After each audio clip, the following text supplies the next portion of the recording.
এখন বাজে 4টে, বুড়ি চলে এসেছে সাজুগুজু করতে, আমি চললাম সাজাতে। মুয়া, আজকে আমি মুয়া। না না, একদম মজা করেই বলা কথাটা। তোমরা তো জানোই যে বুড়ি বলেই রেখেছিল আমাকে যে মামি আমাকে একটু সাজিয়ে দিতে হবে, ভৈরবের র্যালিতে যাবে, 4টের সময় র্যালি বেরোবে। ও বলেছিল 3টেয় আসবো, ও এসেছে কটায় দেখো, এখন বাজে 4টে। ও বললো যে 5টায় র্যালি বেরোবে, আমাকে 5টার মধ্যে ওকে সাজিয়ে দিতে হবে। আর আমি যেটুকু পারি, আমি নিজে যেভাবে সাজি ওইভাবেই ওকে একটু সাজিয়ে দেওয়ার চেষ্টা করবো। এই যে বসে আছে। চলো, প্রথমে কি করতে হবে? প্রথমে ফেসটা ক্লিন করতে হবে। হ্যাঁ হ্যাঁ হ্যাঁ,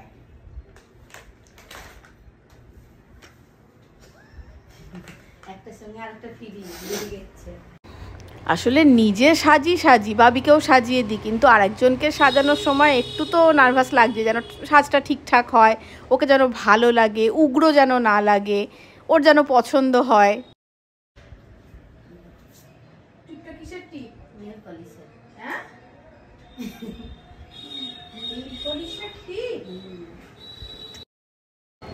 সত্যি এ পৃথিবীতে এখনো যে কত কিছু জানার বাকি আছে, কতটুকুই বা জেনেছি। নেল পলিশ দিয়েও নাকি টিপ পরা যায়, আইলাইনার দিয়ে পড়েছি বহুবার।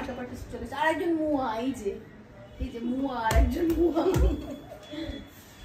কোনটা? বুড়ির কপালটা কি সুন্দর, দেখছো তো। এরপর ভালো করে ময়শ্চারাইজার লাগিয়ে দিলাম। এরপর প্রাইমার, সুইস বিউটির প্রাইমার।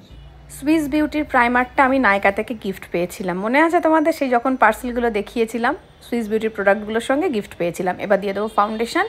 আমি তো ল্যাকমে 925টা ব্যবহার করি। এবার একজন দক্ষ মেকআপ আর্টিস্ট থাকলে এটাই এখন বুঝতে পারতো যে ওর স্কিনের সঙ্গে কোন শেডটা যাবে, কিন্তু আমার কাছে তো এটাই অ্যাভেলেবেল আছে, তো এটাই আমি একটু হালকা করে দিয়ে দেবো। আর বুড়ি এই রিং লাইটে ক্যামেরাটা সেট করা আছে, ওখানে 14 বার করে দেখছে, মানে ভাবছে যে আমার সঙ্গে ঠিক কী হচ্ছে, মানে মামি আমাকে ভূত টুত বানিয়ে ছেড়ে দেবে না। তো চলে তো এলাম, স্বাস্থ্যর মুখটা দেখো, দেখে মনে হচ্ছে না যে ও আমার মতোই নার্ভাস। এবার কনসিলারটা রেনে কসমেটিক্সের। এবার শ্যাডো। এই যে বুড়ি ভাবছে কি হচ্ছে আমার সাথে। ওর শাড়ির রং হচ্ছে হলুদ আর লাল। এই যে আমার প্যালেট, এক সময় বলো না দিদি তোমার মেকআপ কিটটা শেয়ার করবে, আজকে সেই সুযোগটাও হয়ে গেল। এটা হচ্ছে আমার আইশ্যাডো প্যালেট। এটা একটা প্যালেট, আমার মোট 5টা আছে, একটা তো কিনেছি নতুন, দেখেছো। এটা একটা, এটা গিফট পাওয়া, পিঙ্কি দিয়েছে। এটা তো একদম চট জলদি মেকআপের জন্য। অন্ধকার অন্ধকার লাগছিল, তাই না? এবার ভালো করে দেখাই। এই যে এটা আরেকটা প্যালেট, আর এটা হচ্ছে আমার চট জলদি মেকআপের জন্য। এটা আরেকটা। কি সব বলছে মেকআপ করতে এত সময় লাগে, আবার বাসন মাজতে এত সময় লাগে না। একবার করে কি করতে আসছে, একবার করে মাঝখানে আমার আন্টি ভালো করে দেখা। বুড়ি দিদি খোল না, আমাদের ফোনটা কখন বুড়ি দিদি এই মেকআপটা দেখায়, যদি এখনো কমপ্লিট হয়নি।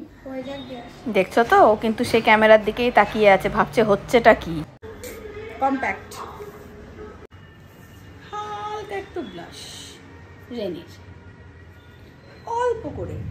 ওই যে বুড়ি দেবী চোখ বন্ধ করে বসে আছে, আইলাইনার লাগিয়ে দিয়েছি।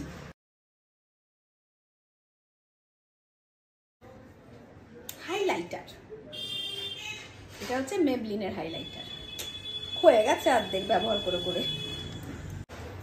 মাস্কারা এটা নিয়েছি, এবার পুজোর সময় নিয়েছিলাম দামের। যে বুড়ি আপাতত হয়েছে এটুকুনি, এবার পরবে শাড়ি। দেখা হচ্ছে শাড়ি পরার পরে। এই যে 14 চুলটা বাকি এবার। এই যে আমাদের বুড়ি, এবার জুয়েলারিটা পরতে হবে। তো আমি 2টো হার এনেছি, এটা একটা, ওটার সঙ্গে অক্সিডাইজ জুয়েলারি পরতে চাইছিল, কিন্তু এটার সঙ্গে অক্সিডাইজ যাবে বলো, একদম ভালো লাগবে না, গোল্ডেন গয়না ভালো লাগবে। তো এটা একটা এনেছিলাম, ওটা একটা এনেছিলাম, ওর এইটা পছন্দ হয়েছে, এটা পরিয়ে দিই। আমাদের সাজগোজ কমপ্লিট হয়েছে, দেখাই তাহলে। এই যে আমাদের বুড়ি, তোমরা দেখো কেমন লাগছে বুড়িকে। এই যে ফুল লুকটা বুড়ির, নতুন নতুন লাগছে তো। পছন্দ হয়েছে সাজুগুজু? হ্যাঁ, একটু কি কম কম লাগছিল, দেখলে এটা হলুদ ফুল দিলে বেশ মানায়, ভালো লাগছে না? হ্যাঁ, এই যে বুড়ি একদম রেডি, দেখো তো। ঠিক আছে, এবার ফুলটা লাগিয়ে আরো সুন্দর লাগে, বাইরে সবাইকে দেখাও। বুড়ি এবার ছুটলো, বুয়ার কাজ সম্পন্ন হইল। যাক, বুড়ির মুখের হাসিটা দেখে আমার একবারে মনটা ভরে গেল। ওর খুব পছন্দ হয়েছে, বললো মামি তুমি এবার কটা ছবি তুলে দাও, আমার কটা ছবিও তুলে দিলাম। আর তোমরা কিন্তু কমেন্ট করে অবশ্যই জানিও যে বুড়িকে কেমন লাগছে। আমি আমার সাধ্যমতো চেষ্টা করলাম ওকে সুন্দর করে সাজানোর, তোমরা কিন্তু অবশ্যই জানিও। দেখা হচ্ছে পরের বড় ব্লগে।